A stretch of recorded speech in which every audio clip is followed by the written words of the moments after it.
हम बात करते हैं पेडिग्री एडवाइज़र के फाउंडर दिलीप भट्ट से। Dilip ji, good morning. आपने भी 2-3 बेयर मार्केट्स देखी होंगी। बताइए इस मार्केट से कैसे नेविगेट किया जाए, और रिटेल जो इस मार्केट में चट्टान की तरह खड़ा रहा है पिछले 3-4 साल में, जब एफआईआईज़ की लगातार सेलिंग रही है, उनके लिए क्या एडवाइस होगी आप? Good morning Anuj ji. I think market ने ऑलवेज, हमने यही देखा है कि मार्केट कभी भी एक एक्सेस कमिट कर लेता है। अगर एक अब अंडर प्राइस से ओवर प्राइस में जाता है, ओवर प्राइस से अंडर प्राइस में जाता है।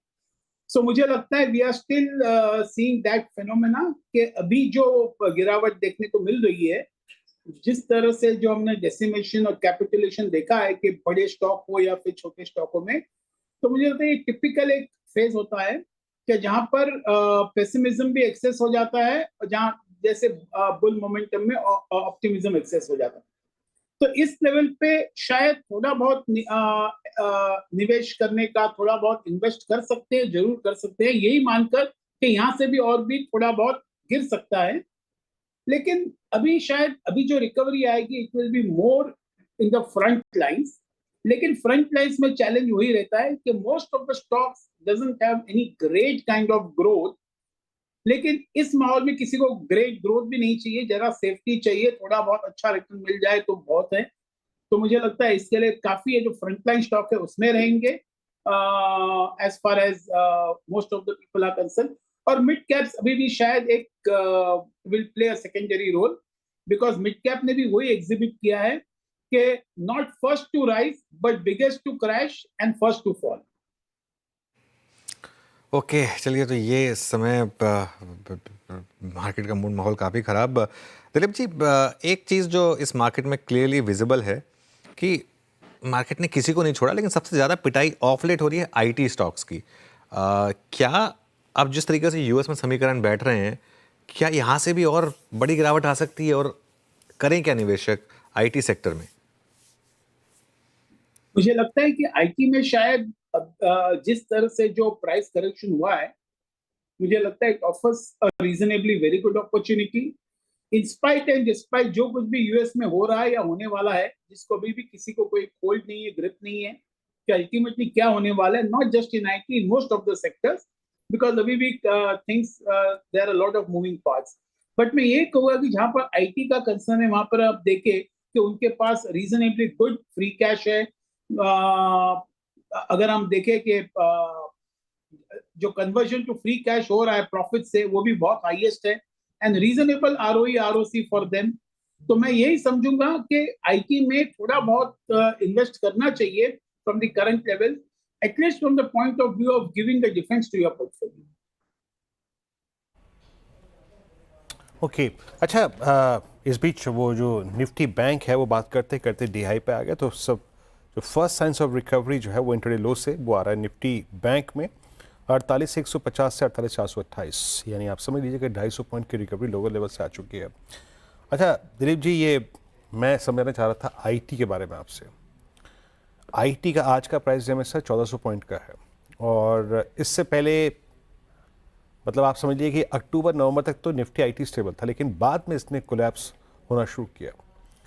ये निफ्टी आईटी के इस फॉल की चिंता क्या है, और आप कैसे इस प्राइस को कंसिडर करेंगे? It's a price to consider for as a buyer, for investor, या अभी अवॉइड करना चाहेंगे आप इसको? आई थिंक जैसे मैंने अभी थोड़ी देर पहले ही कहा कि आपने जो आईटी के बारे में पूछा है, द अनसर्टेन, ये तो एक कॉमन मतलब टेम्पलेट तो बहुत कॉमन है मार्केट्स में, मार्केट डजंट लाइक अनसर्टेनिटी। और आईटी में भी जिस तरह से अनसर्टेनिटी बना हुआ था, और जिस तरह से थोड़े बहुत प्राइसेस भी अच्छे खासे इन एन ओवरऑल मार्केट जो खड़े हुए थे, मुझे लगता है कि शायद that also gave way for a good correction for profit booking. और जैसे कि मैं यही समझूंगा कि अभी भी आईटी में क्या होने वाला है, it is still a lot of uncertainties there. But जिस तरह से ये जो आईटी के कंपनीज है, जो वेरी वेल मैनेज्ड कंपनीज हैं, फ्री कैश कन्वर्जन है, फ्री कैश फ्लोज है, returns on equity also is reasonably good, तो इसमें जरूर इन्वेस्ट करना चाहिए, at least from a defence, to give a defence to your portfolio. And maybe जब भी ये मार्केट रिकवर होके आगे बढ़ेगा, I think IT also will play a very prominent role in the recovery. Okay, ये हो गई बात निफ्टी आईटी की, और मेरे ख्याल से मेरा प्रश्न एक बार रिपीट भी हो गया, लेकिन एक बार आते हैं कुछ और पॉकेट्स पे जहाँ पे डिस्ट्रक्शन काफ़ी हुआ है। दिलीप सर, आप कैपिटल गुड्स को लेके आइए, आप सिमेंस को देखिए, एबीबी को देखिए, एलएनटी को देखिए, और मिड कैप्स में तो और भी डिस्ट्रक्शन हुए हैं। अभी कैपिटल गुड्स को कंसिडर करना चाहिए या फिर अभी प्राइस डैमेज और पॉसिबल है यहाँ पर? एक तो ये बात जरूर है कि जितने भी हाई पी स्टॉक थे वो हाई पी स्टॉक को जरूर एक अच्छी तरह से पिट दिया है मार्केट ने, और अच्छी तरह से करेक्शन भी आ गया है। पहले तो यही मैं मानता हूं कि अगर आप सीमेंस ले लो, एबीबी ले लो, या फिर हिताची एनर्जी ले लो, आप जी ले लो, स्नाइडर ले लो, सब बहुत, I think P wise they are one of the highest. और जहां तक हम कैपेक्स देखें, हमने देखा कि पिछले साल जो 24-25 में, इस साल में कैपेक्स कुछ खास हुआ नहीं, जिसकी वजह से हमारी जीडीपी ग्रोथ भी नहीं आई। और ये जो नया बजट आया उसमें भी कोई खास कैपेक्स का फोकस नहीं है। तो मुझे लगता है शायद ये सेक्टर यहीं पर पड़ा रहेगा, शायद साइडवेज मूवमेंट रहेगा, क्योंकि यहाँ पर अभी भी stocks are not very cheap. और एक होप बनाए रखना कि शायद ये हो जाएगा तो भी शायद थोड़ा बहुत पी वापस आ जाए, लेकिन यहाँ से whether one should buy them, no, I'm not so sure on that. Okay, चलिए अब कुछ और स्टॉक्स देखते हैं जहाँ पर इस समय मूव्स ठीक ठाक आ रहे हैं। जैसे बिरू ने कहा कि एटलीस्ट कुछ साइंस ऑफ रिकवरी यहाँ पर विजिबल है। एक बार आप रिलायंस का चार्ट लेकर आइए जरा इंटरडे में, और रिलायंस अब कोशिश कर रहा है निफ्टी को संभालने की। डे हाई के करीब रिलायंस आता हुआ, HDFC bank already day high पर है, तो एटलीस्ट दो बड़े स्टॉक्स वो डे हाई पर आ रहे हैं। यहाँ पर थोड़ा सा मोमेंटम आपको बिल्ड होगा, होता हुआ दिखाई देगा। दिलीप जी, कल बड़ा एक्सीडेंट हुआ था केबल और वायर स्टॉक्स में। आप देखिए पॉलीकैब, KEI, RR काबिल, हेवल्स, ये सब स्टॉक्स में बहुत भयंकर पिटाई। 1800 करोड़ की अल्ट्राटेक इन्वेस्टमेंट कर रहा है और 50,000 करोड़ का मार्केट कैप साफ हो गया यहाँ पर। ये क्या मौके दे रहा है स्टॉक्स? आज अच्छा बाउंस बैक है कुछ स्टॉक्स में। अनुज जी देखिए, जरूर एक तो ये बेयर मार्केट है, और किसी को कुछ एक रीजन भी चाहिए था कि जरा हाई पी स्टॉक्स और थोड़े जरा स्टॉक्स जो बहुत अच्छे चल गए उसको जरा एक करेक्ट कर ले, प्रॉफिट बुक कर ले। ये तो एक बात हो गई, लेकिन दूसरी बात ये भी समझना चाहिए कि अगर हमने देखा था कि पेंट इंडस्ट्री में भी जब ग्रासिम ने 10,000 करोड़ का इन्वेस्टमेंट के बारे में बात किया था, तभी सबको लगा बहुत अर्ली साइंस है। लेकिन हम आज देख रहे हैं शायद 1-1.5 साल के बाद कि किस तरह से पेंट इंडस्ट्री को इस ग्रासिम और JSW के शेडो में एंटायर पेंट इंडस्ट्री का पी करेक्शन हो गया।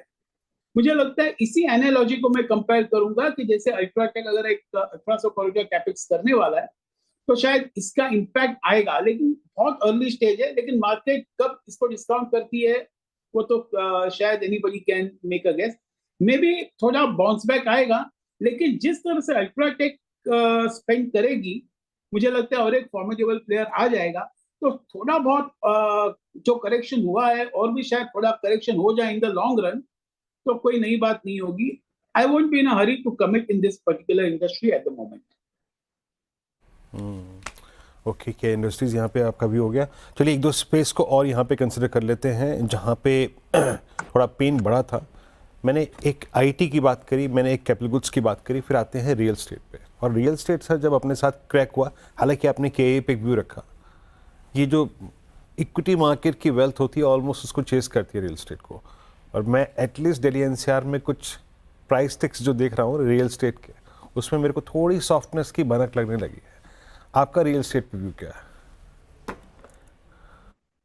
बिल्कुल, I think I agree with you कि जो स्टॉक मार्केट और रियल एस्टेट शायद साथ में चल रहे थे, बिकॉज काफी पैसा जो बन चुका था रियल एस्टेट में, और जो काफी लोग जो कैपिटल गेन्स के चक्कर में, खैर अभी इस साल 24-25 में वो इतना बहुत रियल एस्टेट में इन्वेस्ट करने से फायदा नहीं मिलेगा, लेकिन जो टैक्स एग्जम्पशन अभी तक मिल रहा था उस हिसाब से काफी जो पैसा रियल एस्टेट में बन रहा था, टैक्स एग्जम्पशन के हिसाब से भी बड़ा पैसा एक प्रीमियम प्रॉपर्टीज में जा रहे थे।